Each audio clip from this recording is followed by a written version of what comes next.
നമസ്തേ പ്രിയമുള്ള പ്രേക്ഷകരെ, നാം ഇവിടെ ചർച്ച ചെയ്യുന്നത് മാസഫലമാണ്. സൂര്യൻ കന്നിരാശിയിൽ പ്രവേശിക്കുകയാണ്. കഴിഞ്ഞ ഒരു മാസക്കാലം സൂര്യൻ ചികൻ രാശിയിലായിരുന്നു.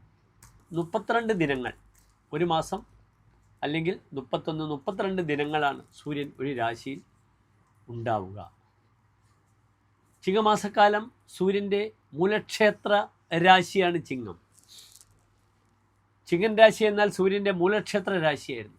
സിംഹേ വിംശതിരാതിഥ. ചിങ്ങമാസം 20-ാം തീയതി വരെ സൂര്യൻ മൂലക്ഷേത്ര ബലവാനാണ്. പിന്നെ സൂര്യൻ മറ്റൊരു 10 ദിവസം 11 ദിവസം സ്വക്ഷേത്രത്തിൽ നിൽക്കുന്നു. ഇപ്പോൾ സൂര്യൻ പ്രവേശിക്കുന്നത് കന്നിരാശിയിലാണ്. ആ കന്നിരാശിക്കാണ് നാം കന്നിമാസം എന്ന് പറയുന്നത്. ഇവിടെയും കന്നിമാസം 31 ദിവസമാണ് സൂര്യൻ കന്നിരാശിയിൽ നിൽക്കുക. ഇവിടെ കന്നിരാശിയിൽ നിൽക്കുന്ന സൂര്യന് ചിങ്ങരാശിയിൽ നിൽക്കുന്ന സൂര്യൻ്റെ അത്ര തീഷ്ണതയില്ല.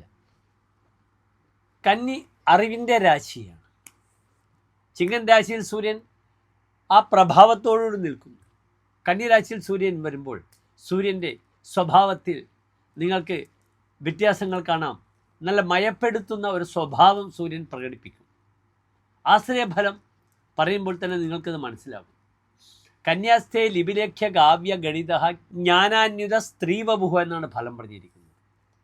പൗരുഷമുള്ള രാശിയിൽ നിന്നും നവംസക രാശി അല്ലെങ്കിൽ സ്ത്രീ രാശി, ഫെമിനൈൻ രാശിയായ കന്നിയിലേക്ക് വരുമ്പോൾ സ്ത്രീവപുഹു, പൗരുഷത്തിൽ നിന്നും സൂര്യൻ എന്ത് ചെയ്തു? മയപ്പെട്ട് സ്ത്രീയുടെ ശരീരത്തോടു കൂടിയിരിക്കുമെന്നാണ്. വളരെ മൈൽഡായ ഒരു സ്വഭാവം പ്രകടിപ്പിക്കും. കന്നിയിൽ നിൽക്കുന്ന സൂര്യൻ ലിപി ലേഖ്യ കാവ്യ ഗണിത. ലിപി അക്ഷരങ്ങൾ, ലേഖനം, എഴുത്ത്, കാവ്യം, രചനാപരമായ രചനാവിഷയങ്ങൾ അല്ലേ, അതുമായി ബന്ധപ്പെടുന്ന പ്രവർത്തനമാണ് കാവ്യപ്രവർത്തനങ്ങൾ. ഗണിതം, കണക്ക്, ജ്ഞാനാന്വിത, ഇതിലൊക്കെ തന്നെ ജ്ഞാനാന്വിത, ജ്ഞാനേന അന്വിത, ജ്ഞാനത്തോടു കൂടിയ ആളാകും. ധാരാളം വിവരം, അറിവ് സമ്പാദിക്കുമെന്നാണ് പറയുന്നത്. അറിവിൻ്റെ ക്ഷേത്രമാണ് ബുധക്ഷേത്രം. ബുധൻ്റെ ഉച്ചക്ഷേത്രമാണ് കന്നി. കന്നി 15ആണ് സൂര്യൻ്റെ ഉച്ച രാശി. അപ്രകാരം നീചരാശി എപ്പോഴാണ്? മീനം 15. ഇവിടെ സൂര്യൻ വിദ്യയെ പ്രദാനം ചെയ്യുന്നു. അതിനാൽ വിജ്ഞാന കുതുകികൾക്ക്, അറിവ് നേടേണ്ടവർക്ക് ഈ മാസം വളരെ അനുകൂലമാണ്. നിങ്ങൾ മനസ്സിലാക്കണം, ഈ കന്നിമാസത്തിലാണ് വിദ്യാരംഭമൊക്കെ വരുന്നത്. ഈ വർഷം വിദ്യാരംഭം വരുന്നത് ഒക്ടോബർ 2-ാം തീയതിയാണ്. അതായത് കന്നിമാസം 16-ാം തീയതിയാണ് വിദ്യാരംഭം വരുന്നത്. അന്നാണ് വിജയദശമി. നാം ഇവിടെ ചിന്തിക്കുന്നത് ഈ കന്നിയിലേക്ക് സൂര്യൻ സംക്രമിക്കുന്ന ദിവസം മുതൽ ഈ 31 ദിവസക്കാലം ഓരോ രാശിക്കാരുടെയും ശുഭാശുഭ ഫലങ്ങൾ എപ്രകാരമാണെന്ന വിഷയമാണ്.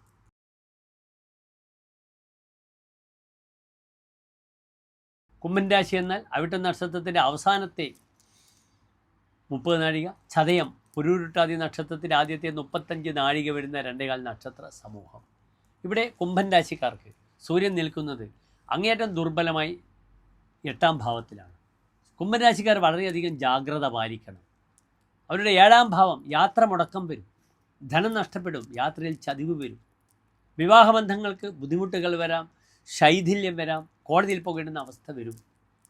അന്യദേശത്തുള്ള പെണ്ണിനെ കണ്ട് ഇഷ്ടപ്പെട്ട് അവളുടെ കുലമോ ജാതിയോ ഒന്നും നോക്കാതെ അവളെ കയറി പ്രണയിക്കും, വിവാഹം കഴിക്കും, തലവേദന അനുഭവിക്കേണ്ടി വരും. ഒളിച്ചോടും യുവതി യുവാക്കൾ. അവസാനമാണ് മനസ്സിലാക്കുക ഇതിലൊന്നും ഒന്നുമില്ല എന്ന സത്യം. അത് പ്രിയപ്പെട്ട കുംഭൻ രാശിക്കാർ ഈ ഒരു മാസക്കാലം അറിഞ്ഞേ മതിയാവുകയുള്ളൂ. ഫലം അപ്രകാരമാണ് പറയുന്നത്. ക്രിയാലംബടസ്ഥ അഷ്ടമേ കഷ്ടഭാഗി വിദേശീയതാരാൻ ഭജേത് വാപ്യവസ്തു. എടുത്തു ചാടി ക്രിയാലംബട, ജോലി കർമ്മത്തിൽ ലംബടത്വം കാണിക്കും. അഷ്ടമഹ, എന്നിട്ട് അഷ്ടമേ കഷ്ടഭാഗി, കഷ്ടം ഭജതെ ഇതി കഷ്ടഭാഗ്, കഷ്ടത്തെ ഭജിക്കും, കഷ്ടനഷ്ടങ്ങൾ ഉണ്ടാക്കും. വിദേശീയതാരാൻ ഭജേത്, ദേശം വിട്ട് ജോലിക്ക് പോയാൽ അവിടുത്തെ പണിന് ഇഷ്ടപ്പെടും, അവളുടെ കാര്യങ്ങളൊന്നും അറിയാതെ അങ്ങ് കയറി പ്രണയിക്കും. ഭജേത് വാപ്യവസ്തു, തനിക്കൊരിക്കലും ആഗ്രഹിക്കാൻ പാടില്ലാത്തതിന് ആഗ്രഹിക്കും. അപകടത്തിൽ ചെന്ന് ചാടിയ സമയത്താണ് പിന്നെ താൻ പെട്ടുപോയല്ലെന്ന് ആലോചിക്കുക. വളരെ ശ്രദ്ധിക്കണം സ്ത്രീ വിഷയത്തിൽ.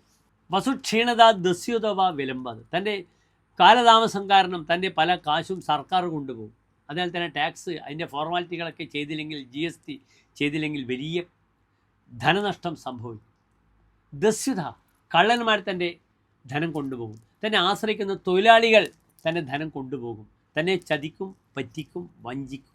വിപത് ഗുഹ്യജ ഭാനുന ഉഗ്രാ ഭവേത്, തനിക്ക് അത്യുഗ്രമായ ഗുഹ്യരോഗങ്ങൾ വരും. പൈൽസിനെ ശ്രദ്ധിക്കണം.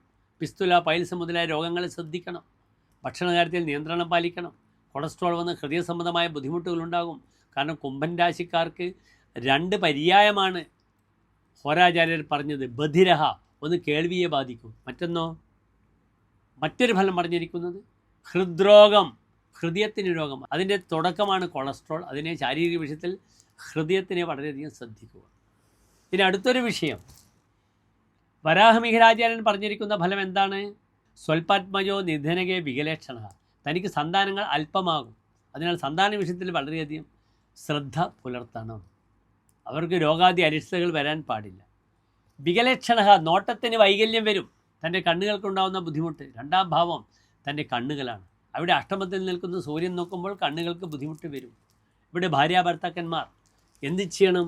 ദാമ്പത്യമുട്ട് ചെയ്യണം, ഐക്യമത്യം ചെയ്യണം, നിർബന്ധമാണ്. തൻ്റെ എടുത്തുചാട്ടത്തിന് തനിക്ക് മനസ്സും ശരീരവും പരിപൂർണപ്പെടുത്താൻ, കൂളാകാൻ താൻ സ്വയം ശ്രമിക്കണം.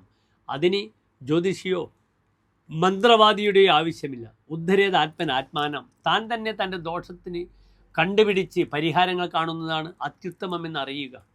വളരെ ശ്രദ്ധിക്കുക. പോക്സോ കേസിൽ അല്ലെങ്കിൽ സ്ത്രീപീഡന കേസിലൊക്കെ പെട്ടുപോകുന്ന സമയമാണ്. ബുദ്ധി സ്ഥിരമായി നിൽക്കില്ല, എടുത്തു ചാടും. പോലീസ് അകത്ത് കൊണ്ടുപോകുമ്പോഴാണ് കഴിഞ്ഞ തെറ്റാണെന്ന് ചിന്തിക്കുക. സ്വകാര്യത വളരെയധികം കാത്തു സൂക്ഷിക്കും കുംഭൻ രാശിക്കാർ. എല്ലാ കുംഭൻ രാശിക്കാർക്കും നന്മകൾ നേരുന്നു. നമസ്തേ.